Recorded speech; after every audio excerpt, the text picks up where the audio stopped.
Tamil cinema நேயர்களுக்கு என்னுடைய அன்பு வணக்கம். Welcome to MP. இந்த ஷோவில் நம்ம என்ன பார்க்க போறோம் அப்படின்னா, பேரடாக்ஸ் எஃபெக்ட் அப்படிங்கிற ஒரு இங்கிலீஷ் திரைப்படத்தினுடைய ரிவ்யூ தான் நம்ம பார்க்க போறோம். இந்த படம் லைன் கேட் ஓடிடியில் அவைலபிளாக இருக்கு. தமிழ் டப்பிங்லையுமே வந்து பார்த்தீங்கன்னா இந்த படம் அவைலபிளாக இருக்கு. இந்த படத்தினுடைய ஒன்லைன் ஸ்டோரி என்ன அப்படின்னா, ஒரு பெண் ஒரு கொலையை பார்க்குறா. அந்த கொலையை பார்த்ததுனால அந்த கொலைகாரங்கிட்ட மாட்டிக்கிட்டு என்னென்ன மாதிரியான பிரச்சனைகளை அனுபவிக்கிறா அப்படிங்கிற கான்செப்டில் இந்த படத்தை எடுத்திருப்பாங்க. அந்த பெண் தான் வந்து பார்த்தீங்கன்னா இந்த படத்தினுடைய கதாநாயகி கரீனா. இவ பயங்கர ட்ரக் அடிக்டாக இருப்பா. அதனால இவ வாழ்க்கையில் எல்லாத்தையுமே இழந்திருப்பா. ஒரு கட்டத்தில் திருந்தி ஒரு நல்ல பெண்ணாக வாழ்ந்துட்டு இருப்பா. இவளுக்கு ஒரு மக இருப்பா. அந்த மக தான் இவளுக்கு உலகமே.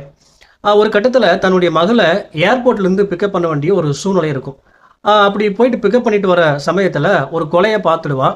அந்த கொலையை பண்ணது வந்து பார்த்தீங்கன்னா ஒரு இன்டர்போல் ஆஃபீஸர். அப்போது இன்டர்போல் ஆஃபீஸர் அந்த கதாநாயகியை கடத்தி வச்சுட்டு தான் சொல்கிற வேலையை செஞ்சே ஆகணும் அப்படின்ற மாதிரி மிரட்டுவான்.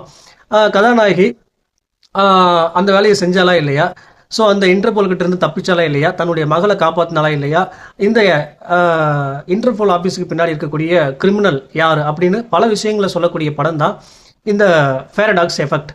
இந்த படத்தில் நான் லைக் பண்ண விஷயம் என்ன அப்படின்னா, அதாவது கதாநாயகி ஆகட்டும், அதே போல் இன்டர்போல் ஆஃபீஸர் ஆகட்டும், இந்த ரெண்டு பேருக்குமே சம்மந்தமே இருக்காது.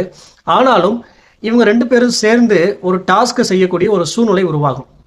அந்த சீனை கிரியேட் பண்ண விஷயமாகட்டும், அதே போல் அந்த டாஸ்க் பண்ணுறதுக்கு பின்னாடி இருக்கக்கூடிய நெருக்கடி, அந்த நெருக்கடியில் மத்தியில் அந்த டாஸ்க்கை பண்ணி முடிச்சாங்களா இல்லையா அப்படிங்கிற அந்த சீனாகட்டும், எல்லாமே வந்து பார்த்திங்கன்னா ரொம்ப பரபரப்பாக ரொம்ப ரசிக்கிற மாதிரி எடுத்திருப்பாங்க. அதே போல் இந்த படத்தில் நிறைய சீன்ஸ் நல்லாவே இருக்கும். குறிப்பாக ஒரு மெடிக்கல் ஷாப்பில் நடக்கிற சம்பவமாகட்டும், ஃபைனலாக அந்த கிளைமேக்ஸில் வர ஃபைட் சீக்வன்ஸ் ஆகட்டும், எல்லாமே வந்து பார்த்திங்கன்னா ரொம்ப நீட்டாக எடுத்துருந்துருப்பாங்க. அதே போல் இந்த போதைப் பொருளை ரீப்ளேஸ் பண்ணுற அந்த பயணத்தில் வர அந்த காட்சிகள் ஆகட்டும், எல்லாமே வந்து பார்த்திங்கன்னா ரொம்ப விறுவிறுப்பாக எடுத்திருப்பாங்க. குறிப்பாக ஒரு 1.5 மணி நேரத்துக்குள்ளே முடியக்கூடிய இந்த படம் ஒரு குயிக் வாட்சாகவே பார்த்துடலாம்.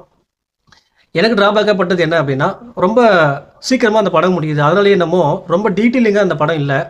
மொத்தத்தில் ஆவரேஜாக இந்த படம் ஒரு டைம் நீங்கள் பார்க்கலாம். இந்த படத்துக்கு நான் கொடுக்குற ரேட்டிங் 5 to 5.8. அடுத்த விமர்சனத்தில் சந்திக்கலாம். நன்றி, வணக்கம்.